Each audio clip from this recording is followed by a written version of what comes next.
काठमाडौँमा अब काम पनि गर्दै अनि स्टडीलाई अध्ययनलाई पनि अगाडि बढाउँदै जाने उद्देश्यले म काठमाडौँ आएँ।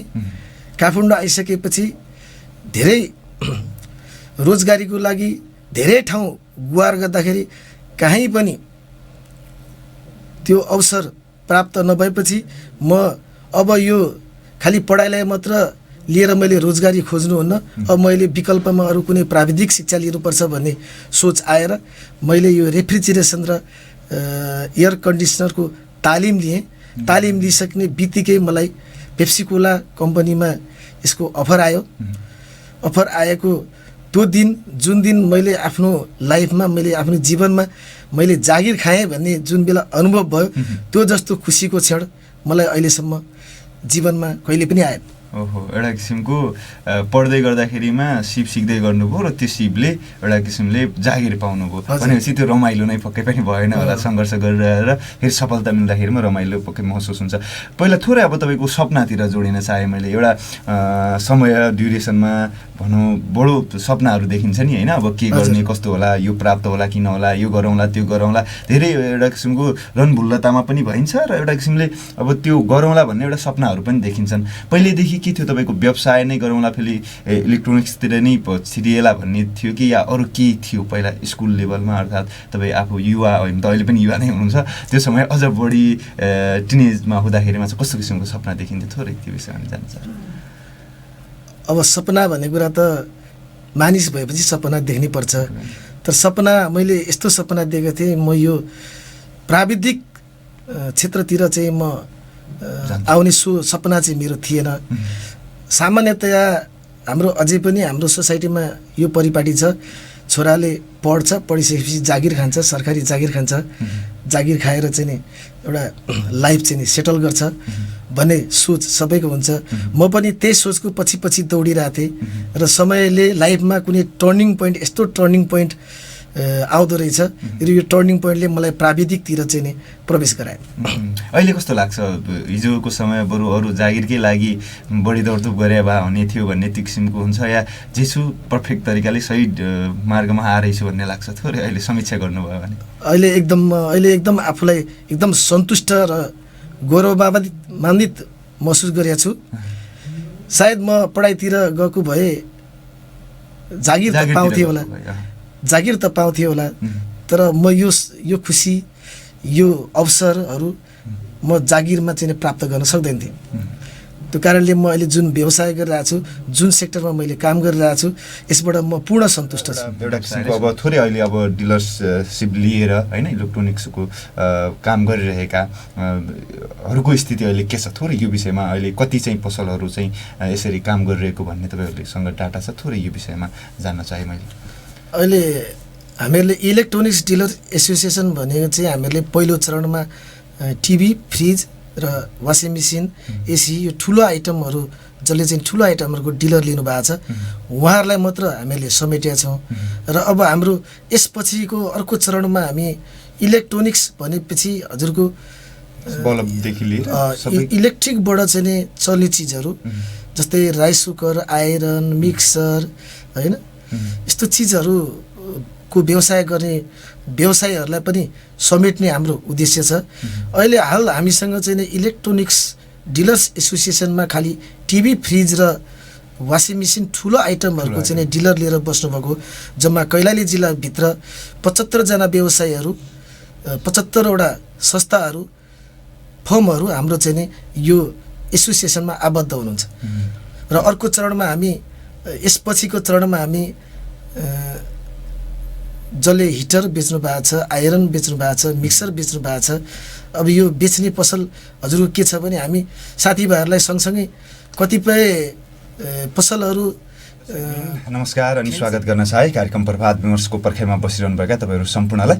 म पदमराज जोशी, प्रविधिमा हुनुहुन्छ नवीनजी र छोटुजी। आजको दिनमा पनि तपाईँहरूसँग हामी 38देखि 39 बिचको लगभग 1 घण्टाको समयमा दिनेश एफएम 93.8 मेगाहर्ज, दिनेश खबरको अफिसियल फेसबुक पेज र हाम्रो पात्रो लगायतका एप्सहरूबाट संसारभरि नै लाइभ हुनेछौँ। कार्यक्रम प्रभात विमर्शको कुराकानी गर्दा हप्ताको हरेक दिन शुक्रबार बाहेक तपाईँको बिहानीसँग जोडिनलाई उपस्थित हुन्छौँ। फरक फरक पृष्ठभूमिका व्यक्तित्वहरूसँग कुराकानी गरेर तपाईँको बिहानीलाई सकारात्मक ऊर्जाशील बनाउने प्रयास हाम्रो सदैव रहन्छ। आजको कार्यक्रममा पनि हामी त्यो प्रयास पक्कै पनि गर्नेछौँ। आज हामी प्रभात विमर्शको श्रृङ्खलामा कुराकानी गर्नेछौँ इलेक्ट्रोनिक्स डिलर्स भनेर नेपालको एउटा संस्था छ, एसोसिएसन छ, electronics dealers association of Nepal भनेर। त्यसको अहिले अध्यक्षमा निर्विरोध चयन हुनुभएको छ गोविन्द खतिवडाजी। उहाँसँग आजको कार्यक्रममा हामी विमर्श गर्नेछौँ र सँगसँगै उहाँको व्यावसायिक यात्रादेखि लिएर यो संस्था खडा गर्नुको उद्देश्यहरूदेखि लिएर यावत अन्य सामाजिक विषयमा हामी आजको कार्यक्रममा कुराकानी गर्नेछौँ। यदि फेसबुक लाइभबाट तपाईँहरू हामीलाई हेरिरहनु भएको छ भने कुनै विषयवस्तु छ, तपाईँले पनि आजको कार्यक्रममा विमर्शको विषयवस्तु बन्नुपर्छ भन्ने लागेको छ तपाईँलाई भने पक्कै पनि त्यसलाई पनि हामी विमर्शको पाटो बनाउने छौँ। सभ्य भव्य बुझ्ने भाषामा कमेन्ट राख्नुहोला। आजको श्रृङ्खलामा हामी कुराकानी गर्दैछौँ इलेक्ट्रोनिक्स डिलर्स एसोसिएसन अफ नेपालका अध्यक्ष गोविन्द खतिवडाजीसँग। ढिला नगरिकन उहाँलाई मैले कार्यक्रममा स्वागत गर्न चाहे। गोविन्दजी, कार्यक्रममा स्वागत छ। नमस्कार। नमस्ते, धन्यवाद। प्रभात विमर्श यो कार्यक्रममा मलाई उहाँले स्वागत गर्नुभएकोमा यो सम्पूर्ण दिनेश एफएम परिवार र साथसाथै हाम्रो प्राविधिक भाइहरू र यो कार्यक्रम सञ्चालक हाम्रो पदम भाइलाई धेरै धेरै धन्यवाद दिन चाहन्छु। पक्कै पनि एउटा साधारण सभाबाट तपाईँ अध्यक्षमा निर्विरोध चयन हुनुभएको छ। अब थोरै एउटा किसिमको यसको लागि तपाईँलाई औपचारिक रूपमा बधाई पनि छ। अब कस्तो अहिले अनुभूति भइरहेछ, एउटा कुरा त एउटा अनुभूतिबाट जाउँ होला र थोरै अब एसोसिएसन अब धेरैले नसुनिएको स्थिति पनि हुनसक्छ। त्यसैले एसोसिएसन के का लागि हो, तपाईँहरू कसरी चाहिँ अगाडि बढ्दै हुनुहुन्छ? गोविन्दजी, प्रश्न सही गर्नुभएको छ। यो एसोसिएसन के का लागि खुल्यो, किन खुल्यो भन्ने कुरा एसोसिएसनले सम्पूर्ण व्यवसायीहरूलाई एक ठाउँ एकत्रित र व्यवसायका समस्यालाई समाधान गर्ने मेन उद्देश्य, मूल उद्देश्य यसको त्यो हो। र एसोसिएसन हाम्रो इलेक्ट्रोनिक्सको मात्र नभएर हरेक सेक्टरमा एसोसिएसन भएपछि स्ट्रङ हुन्छ र कुनै पनि समस्याहरूको चाहिँ नि समाधान गर्न सजिलो हुन्छ भन्ने उद्देश्यले यो संस्था खुल्या हो। यसको स्थापना 2068 साल हामी 10 जना साथीहरू मिलेर यसलाई चाहिँ नि एउटा तदर्थ समिति गठन गर्नलाई पटक साथीहरूलाई भेला गर्दा बडो मुस्किलले 10 जना पुगेर 10 जनाबाट चाहिँ नि यो संस्था सुरुवात गरेको। अहिले हामी 9 साधारण सभा चाहिँ नि सम्पन्न गरेर आइसकेका छौँ र यसलाई व्यवसायका विभिन्न समस्याहरू भए व्यवसाय गर्दाखेरि धेरै अस्वस्थ प्रतिस्पर्धा, साथीहरूले कम्पनी र व्यवसायको बिचमा चाहिँ ब्याङ्क ग्यारेन्टीका इस्युहरू, एजिङका इस्युहरू, यो कुराहरूलाई व्यक्तिगत रूपले चाहिँ नै उहाँहरूले अगाडि समाधानको लागि अगाडि जानुभन्दा एउटा सङ्गठित भएर संस्था मार्फत गयो भने त्यो समस्या समाधान हुन्छ भन्ने मूल उद्देश्य यसको यो हो। पक्कै गजब। एउटा किसिमको समस्याहरू जे छन् त्यसलाई सामूहिक रूपमा साझा समस्याहरू समाधानका लागि, अर्थात् व्यवसाय तपाईँहरूको क्षेत्रमा व्यवसाय गरिरहेका व्यवसायहरूका समस्या समाधानका लागि भनेर एउटा किसिमको खुलेको एसोसिएसन हो, पक्कै पनि भयो। तर जस्तो अब अहिले तपाईँहरू सुदूरपश्चिममा बढी जस्तो देखिएको स्थिति छ। अब भोलि भौगोलिक रूपमा जस्तो नेपालकै भनिसकेपछि त भौगोलिक रूपमा पूर्वदेखि पश्चिमसम्म सबैलाई समेट्ने किसिमको कुराकानी होला। अब कसरी अगाडि बढ्ने भन्ने छ। अब किनकि नयाँ कार्यकाल, नयाँ तपाईँ हुनुहुन्छ, फेरि नेतृत्वमा अहिले एउटा किसिमको तपाईँको आफ्नो सपना पनि होला, कस्तो किसिमको जोडिएको छ थोरै यो विषयमा पनि जान्न चाहेको हुन्छ। धन्यवाद। हामी अहिले 9 साधारण सभा सम्पन्न भए तापनि बिचमा 2 वर्ष यो कोभिड-19 को कारणले गर्दाखेरि हाम्रो संस्थालाई चाहिँ हामी विस्तार गर्नलाई असमर्थ भयौँ र हाम्रो फर्स्ट टार्गेट भनेको हाम्रो कञ्चनपुरमा एउटा शाखा खोल्ने र त्यसपछि बर्दिया, बाँके यथावत रूपमा त्यसबाट अगाडि बढ्दै जाने हाम्रो उद्देश्य छ।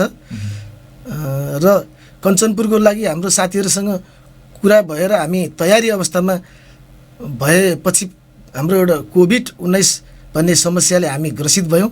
त्यो कारणले हामी थोरै पछाडि हटेका छौँ, तर हामी केही समयको लागि पछाडि मात्र हटेको, हाम्रो काम निरन्तरता चलिरहनेछ। एउटा किसिमको सङ्गठनमा पनि अब तपाईँहरू जोड दिने भन्ने छ, अगाडि ठुलो वृहत रूपमा देशभरिकै जोडिनुपर्छ भन्ने। अहिले चाहिँ खासमा विशेषमा धनगढीतिरै तपाईँहरूको धनगढीतिरकै साथीहरू बढी जस्तो एसोसिएसनमा छन्। कैलालीको जस्तो अब तपाईँको अब अहिले 9 साधारण सभाबाट पो अध्यक्ष हुनुभएको छ। योभन्दा पहिला एउटा यात्रा पनि होला योभित्र एसोसिएसन सुरु त संस्थापकदेखि नै तपाईँ सँगसँगै हुन्छ, त्यसपछि के क्षेत्रमा कस्तो जिम्मेवारी लिएर एसोसिएसनमा तपाईँले काम गरिसकेको अनुभव छ, थोरै यो विषयमा पनि मैले विमर्श अगाडि बढाउन चाहे। धन्यवाद। संस्था 2068 मा स्थापना हुँदाखेरि म त्यो बेलामा सदस्य भएर प्रवेश गरेको थिएँ, संस्थापक सदस्य, जसको अध्यक्षता हाम्रो मनिषा इलेक्ट्रोनिक्सका प्रोपाइटर जगत खड्काज्यूले सम्हाल्नु भएको थियो।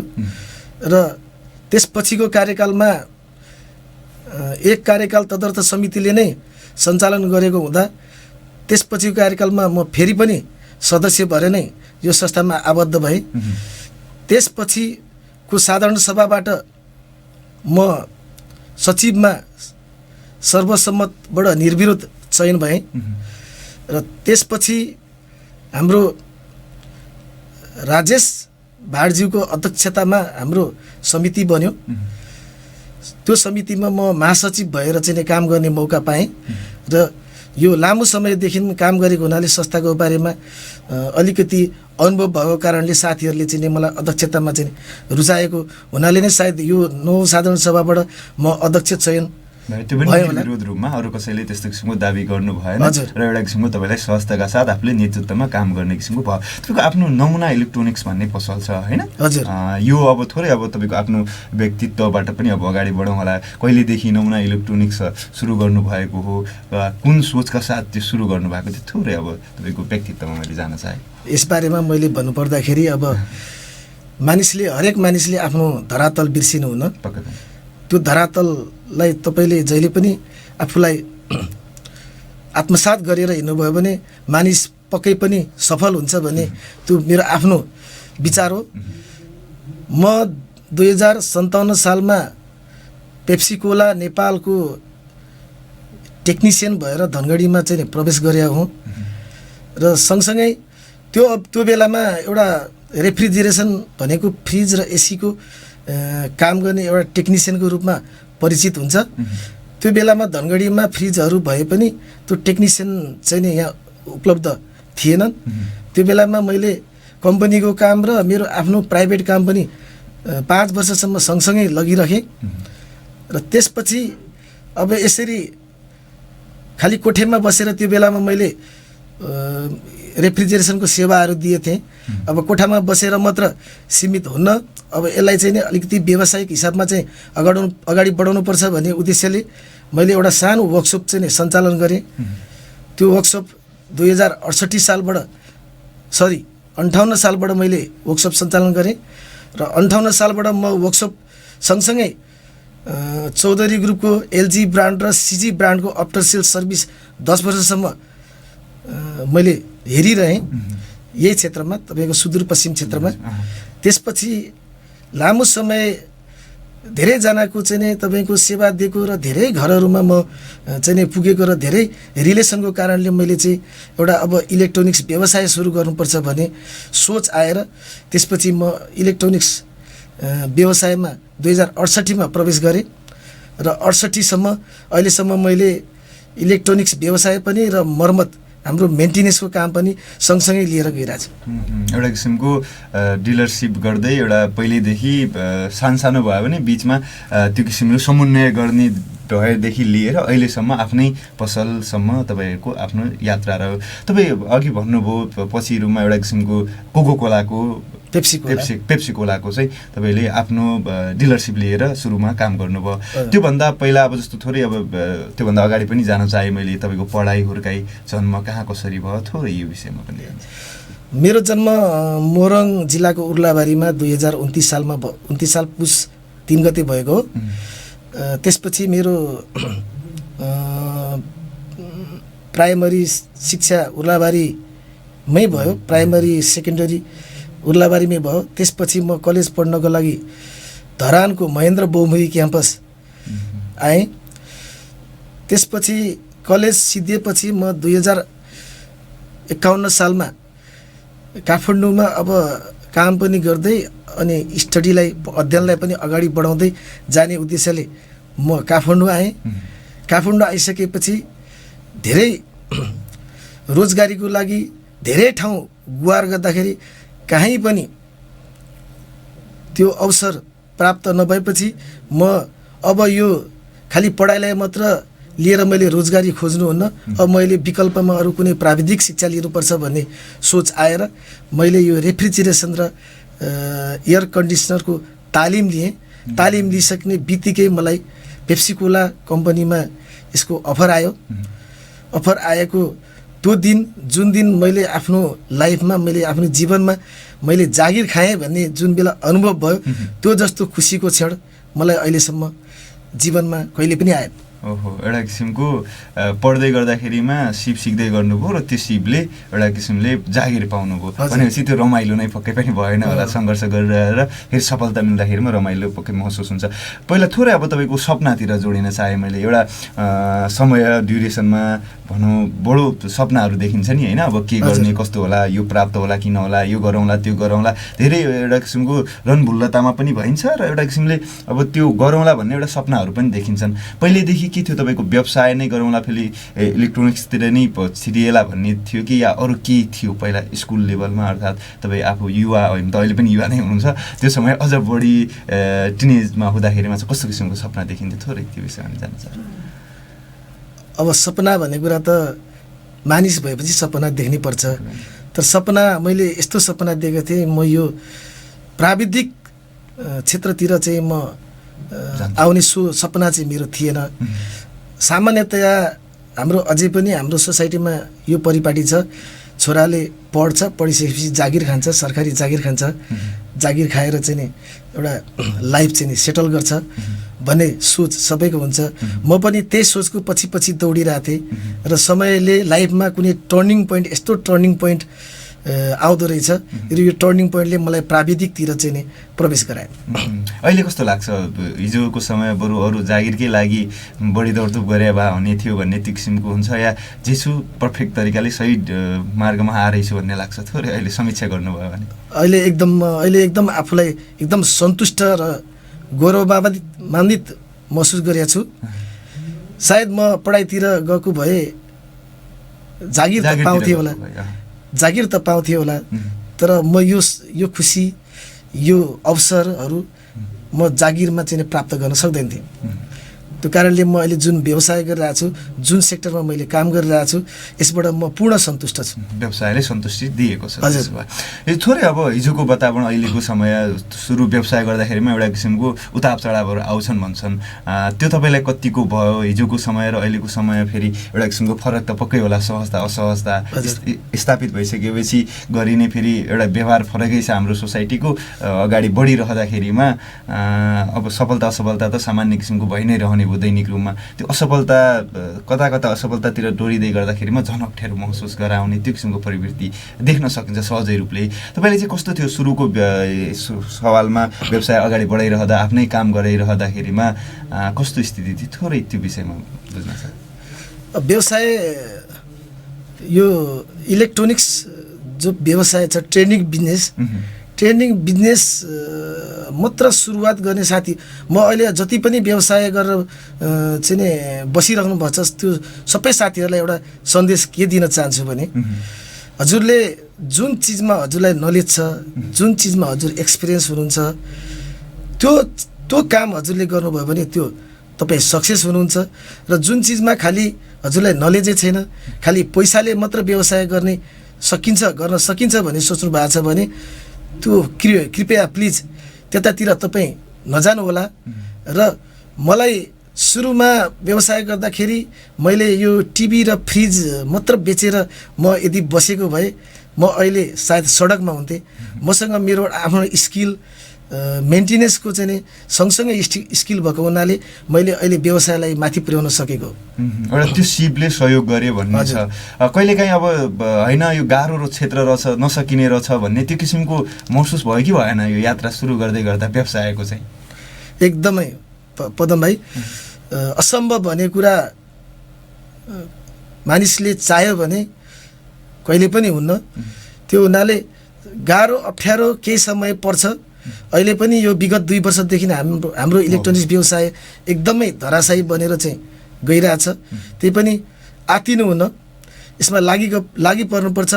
समय आउँछ एक दिन अवश्य हामी चाहिँ फेरि पहिलेकै ठाउँमा पुग्नेछौँ। साह्रो गाह्रोको कुराहरूमा के छ भने अब हाम्रो साथीहरूलाई अहिले हामीले यो एसोसिएसन मार्फत हाम्रो साथीहरूलाई यो प्रतिस्पर्धा अलिकति इलेक्ट्रोनिक्स व्यवसायमा बढी प्रतिस्पर्धा छ, अस्वस्थ प्रतिस्पर्धा नगरौँ र एउटा चाहिँ नि एउटा लेभल, एउटा मार्जिन लेभल लिएर चाहिँ नि काम गरौँ भन्ने हामी चाहिँ नि यो एउटा मिसनमा हिँडेको छौँ।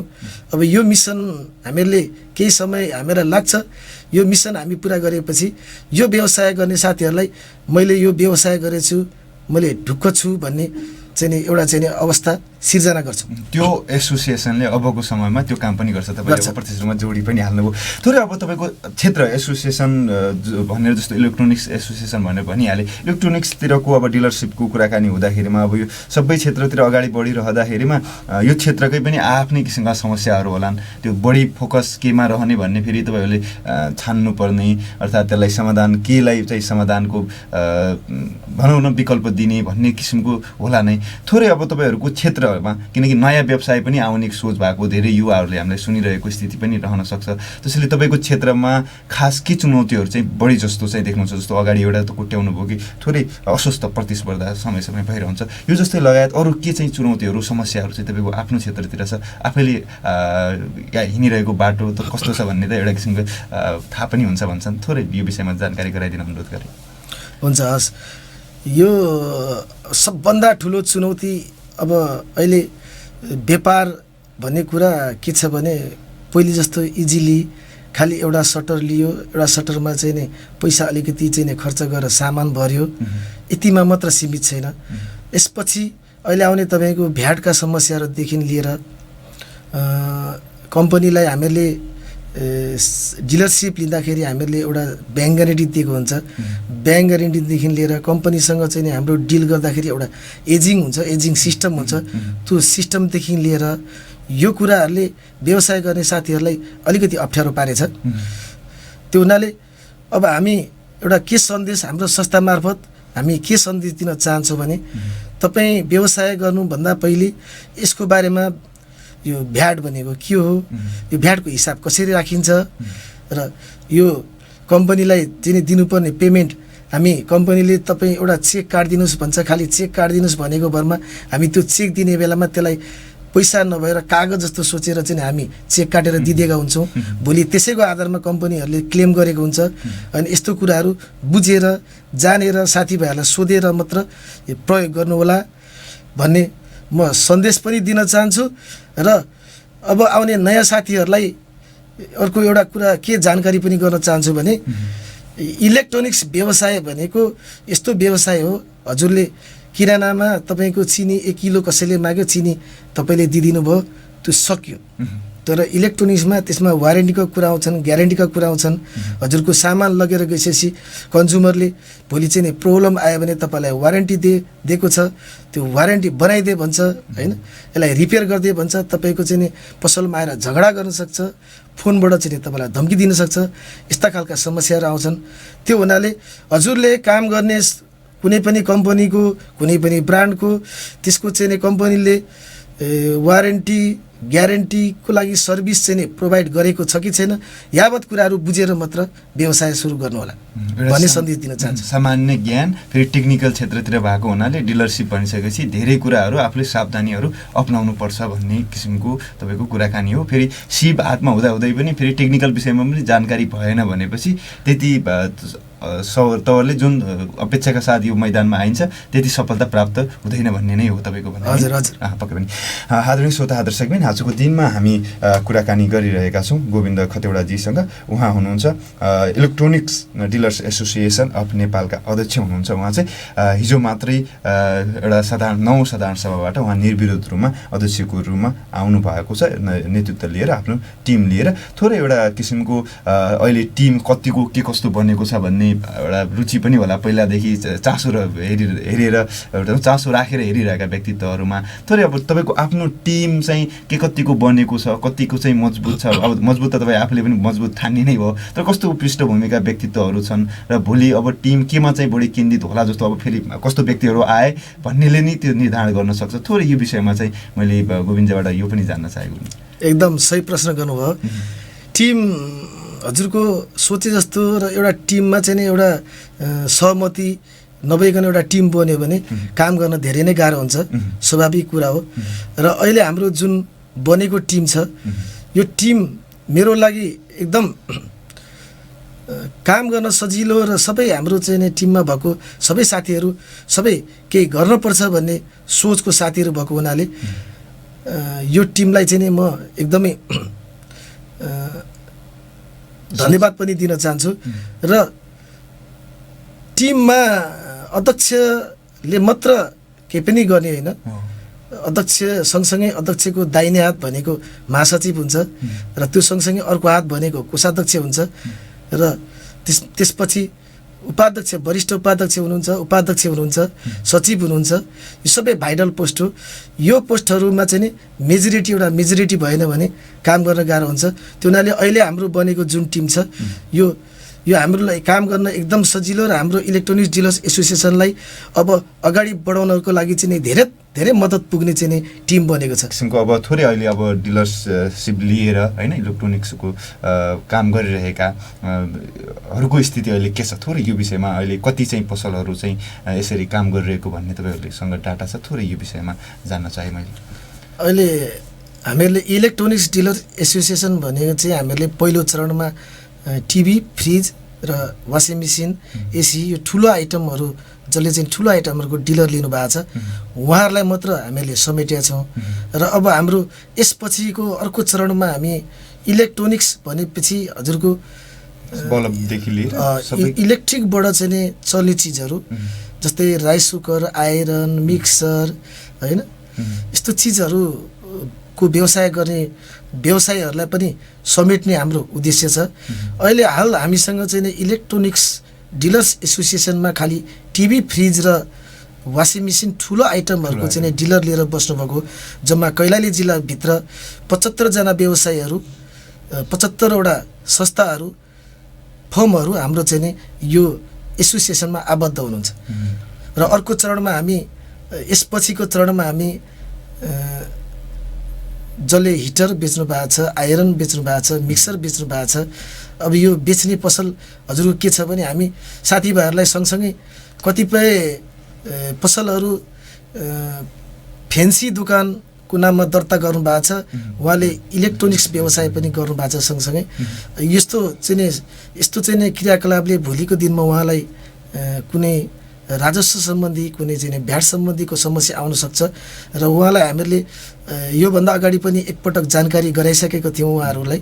र अब यसपछि अबको हाम्रो जुन मेरो कार्यकालमा अब यो इलेक्ट्रोनिक्स दर्ता नगरिकन फेन्सी पसल दर्ता गरेर गल्ला भण्डार दर्ता गरेर इलेक्ट्रोनिक्स व्यवसाय गरिरहनु भएको छ उहाँहरूलाई चाहिँ हाम्रो संस्थामा समेटेर उहाँहरूको फर्मलाई चाहिँ एउटा इलेक्ट्रोनिक्स नाम दिएर दर्ता गर्नु हुनलाई चाहिँ हामी पहल गर्नेछौँ। र त्यसपछिको चरणमा हामी कैलाली जिल्लाभन्दा बाहिर नजिकै र जोडिएको जिल्लाहरूमा चाहिँ महेन्द्रनगर, बर्दिया, डडेलधुरा यो जिल्लाहरूलाई चाहिँ फोकस गरेर त्यहाँ हाम्रो शाखा विस्तार गर्ने उद्देश्य छ। थोरै अब एउटा किसिमको यो व्यवसाय अहिले तपाईँले भने जस्तो एउटा त्यो क्राइट एरियामा बसेर व्यवसाय गरिरहेका फेरि तपाईँको एसोसिएसनमा नजोडिएका पनि हुन सक्छन्। त्यो हुनाले उहाँहरू यदि हामीलाई अहिले सुनिरहनु भएको छ भने प्रक्रिया चाहिँ के छ, कसरी चाहिँ एसोसिएसनमा उहाँहरू आबद्ध हुन सक्नुहुन्छ? अहिले क्राइटेरिया त तपाईँले अघि पनि भन्नुभयो, थोरै अझ त्यसलाई विस्तृत रूपमा यो क्राइटेरिया भएकोहरू यसरी चाहिँ हामीसँग आबद्ध रहन सक्नुहुन्छ भन्ने किसिमको कुराकानी के छ, थोरै यो विषयमा उहाँहरूलाई जानकारी गराइदिन अनुरोध गरेँ। ठिक छ। पहिलो कुरो त उहाँहरूले इलेक्ट्रोनिक्स व्यवसाय गरिराख्नु भएको छ इलेक्ट्रोनिक्स सम्बन्धी कुनै पनि सामग्रीहरू बेचिराख्नु भएको छ भने उहाँहरू चाहिँ हाम्रो संस्थामा सदस्य शुल्क र प्रवेश शुल्क भनेर 550 रुपियाँ चाहिँ तिरेर उहाँ संस्थाको चाहिँ सदस्य बन्न सक्नुहुन्छ।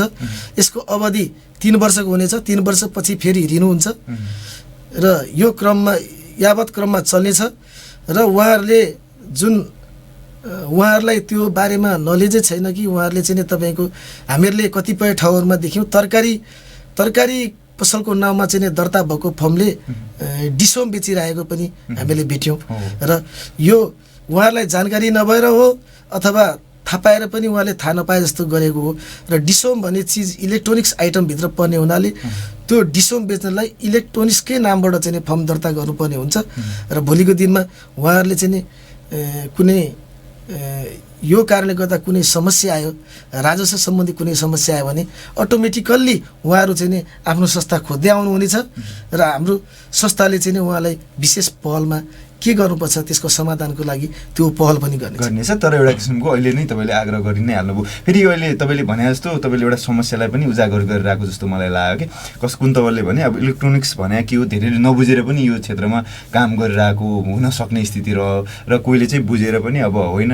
गरिरहेकै छौँ अगाडि बढाउँ भन्ने भयो। तर इलेक्ट्रोनिक्सभित्र अब के क्षेत्र कस्तो किसिमको क्षेत्रहरू हो के चिज चाहिँ उनीहरू यदि गरिरहनु भएको छ भने पक्कै पनि एसोसिएसनसँग चाहिँ सम्बन्ध आबद्ध रहन सक्ने स्थिति भयो। थोरै यो विषयमा पनि सही प्रश्न गर्नुभयो। इलेक्ट्रोनिक्स भनेपछि सामान्य तरिकाले हामीहरूले बुझ्दाखेरि घरायसी प्रयोजनको लागि युज हुने बिजुलीबाट चल्ने सामानहरू हुन् भन्ने बुझिन्छ।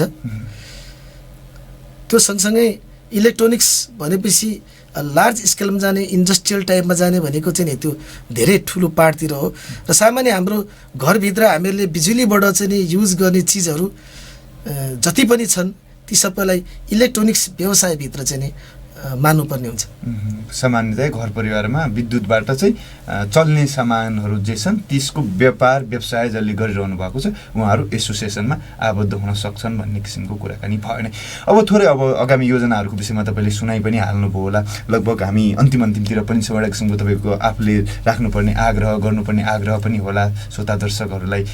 त्यो हुनाले अब तपाईँहरूको योजनाको विषयमा हामीले अब त्यति धेरै चर्चा अबको समयमा गर्नु परेन किनकि तपाईँले अघि प्रत्यक्ष रूपमा धेरै कुरा भनि नै सक्नुभएको छ। एउटा किसिमको आग्रह अनुरोध श्रोता दर्शकहरूलाई होला तपाईँको के चाहिँ भन्न चाहनुहुन्छ। फेरि तपाईँको क्षेत्रसँग सम्बन्धित भर्खरै अध्यक्ष हुनुभएको छ एउटा किसिमको आह्वान गर्ने कुरा पनि होला। आजको यो त्यो प्लेटफर्म तपाईँ युज गर्न सक्नुहुन्छ यसका लागि र अनुरोध गरेँ मैले आफ्नो कुरा राख्दिनँ।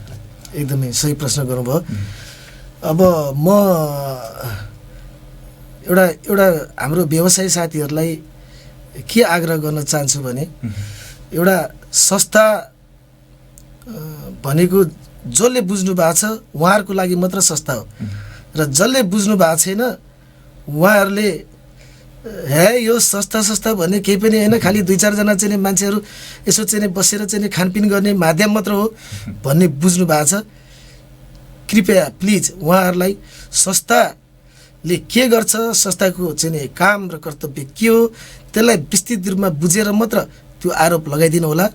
र हामी कतिपय कामहरूको लागि हाम्रो पनि आफ्नो व्यवसाय छ हाम्रो पनि आफ्नो दोकान छ र हाम्रै साथीहरू व्यवसायी साथीहरूको हकितको लागि र कुनै समस्याको लागि अथवा हामी कुनै चाहिँ बाढी पीडितहरूलाई चाहिँ सहयोग गर्ने सम्बन्धमा उहाँ अन्य सामाजिक उत्तरदायित्व पनि भनौँ न हजुर हामी सामाजिक उत्तरदायित्व सँगसँगै हामीले गत हाम्रो कार्यकालमा हामीले धुर्मुस सुन्तली फाउन्डेसन भन्नेलाई अन्तर्राष्ट्रिय गौतम बुद्ध क्रिकेटशालाको लागि चाहिँ केही रकम सहयोग पनि गरेका थियौँ।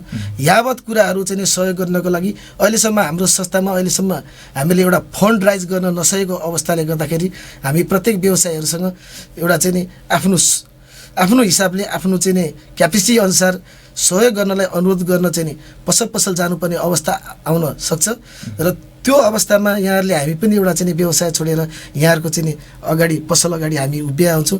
कृपया त्यसलाई एउटा चाउचाउको बिस्कुटको चाहिँ पैसा असुल गर्न आएको जस्तो चाहिँ नसोचिदिनु होला र यो एउटा संस्थाको लागि के गर्न आउनु भएको छ यो संस्थाले चाहिँ केही न केही राम्रै काम गर्नको लागि हामीसँग चाहिँ सहयोग माग्न आउनु भएको छ भन्ने चाहिँ सोचिदिनु होला भन्ने आग्रह गर्न चाहन्छु। हस् गोविन्दजी समय उपलब्ध गराइदिनु भयो दिनेश खबरका लागि यसको लागि तपाईँलाई धेरै धेरै धन्यवाद र तपाईँको कार्यकाल सफलताको पनि शुभकामना दिए। हस् नमस्कार। धन्यवाद भाइ। र यो मलाई यसरी दिनेश एफएमले प्रभात विमर्श कार्यक्रममा चाहिँ आएर यसरी बोल्ने मौका दिनुभएकोमा सबैभन्दा पहिले हाम्रो पदम जोशी भाइलाई धेरै धेरै धन्यवाद दिन चाहन्छु र यसै सँगसँगै दिनेश एफएम परिवारलाई सम्पूर्णलाई धेरै धेरै धन्यवाद।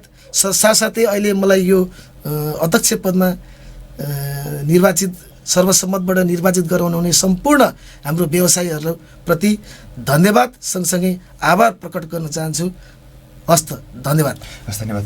आदरणीय श्रोता दर्शकबिन, उहाँ हुनुहुन्थ्यो गोविन्द खतेवडाजी, इलेक्ट्रोनिक्स डिलर्स एसोसिएसन अफ नेपालका अध्यक्ष हुनुहुन्थ्यो उहाँ। आजको दिनमा हामीले उहाँसँग एउटा किसिमले उहाँको कार्यकाल, जो नयाँ कार्यकाल सुरु भएको छ डिलरसिपमा उहाँको अध्यक्षतामा, यो विषयमा अब योजनाहरू के छन् लगायतका यावत विषयमा कुराकानी गरि नै सकेका छौँ। अबको कार्यक्रममा भने तपाईँहरूलाई गर्नुपर्ने आग्रह केही जानकारीहरू दिन बाँकी छ, त्यो गर्नका लागि म उपस्थित भएको छु। श्रोता दर्शकबिन, चिसो बढिरहेको स्थिति छ। बिहानी र बेलुकाको समयमा धनगढीकै कुराकानी गर्दाखेरिमा पनि एकदमै धेरै चिसो बढिरहेको थियो। आजको कार्यक्रममा हामीले अघिको समयमा चाहिँ कुराकानी गरेका थियौँ इलेक्ट्रोनिक्स डिलर्स एसोसिएसन अफ नेपालका अध्यक्ष गोविन्द खतेवडाजीसँग। उहाँको विमर्श सकिसकेपछि एउटा आग्रह अनुरोध गर्नका लागि उपस्थित छु फेरि पनि कि जाडो बढिरहेको स्थिति छ। मैले फेरि यो कुरालाई अगाडि कन्टिन्यू गर्न चाहेँ। बिहान बेलुका धेरै नै चिसो बढिरहेको स्थिति देख्न सकिन्छ र यो चिसोको अवस्थामा हामी धेरै जस्तोले आफूले कपडाहरू लगाउने, किन्ने, न्यानो कपडाहरू प्रयोग गर्ने गरिरहेका हुन्छौँ र सँगसँगै एउटा किसिमले हाम्रो क्षमताले त्यो भ्याउँछ पनि धेरै जसोको। तर धेरैको स्थिति यस्तो पनि देख्न सकिन्छ श्रोता दर्शकबिन कि कसरी यो हिउँ काट्ने त्यो चिन्तनमा धेरैहरू आफ्नो समय चाहिँ व्यतीत गरिरहेको देख्न सकिन्छ र धेरै जसो चिसोले कठ्याङ्ग्रिएर मृत्यु पनि भइरहेको हामीले समाचारहरू समय समयमा पाइरहेका हुन्छौँ। यो समाचारहरू हामीले सुनिरहेका हुन्छौँ। पक्कै पनि यो सुन्दाखेरिमा हामी सबैलाई नरमाइलो लाग्छ, तर यसलाई अब कसरी चाहिँ न्यूनीकरण गर्न सकिन्छ त भन्ने एउटा किसिमको त्यो चिन्तन पनि तपाईँहरू धेरै जसोको मनमा आइरहेको हुनसक्छ।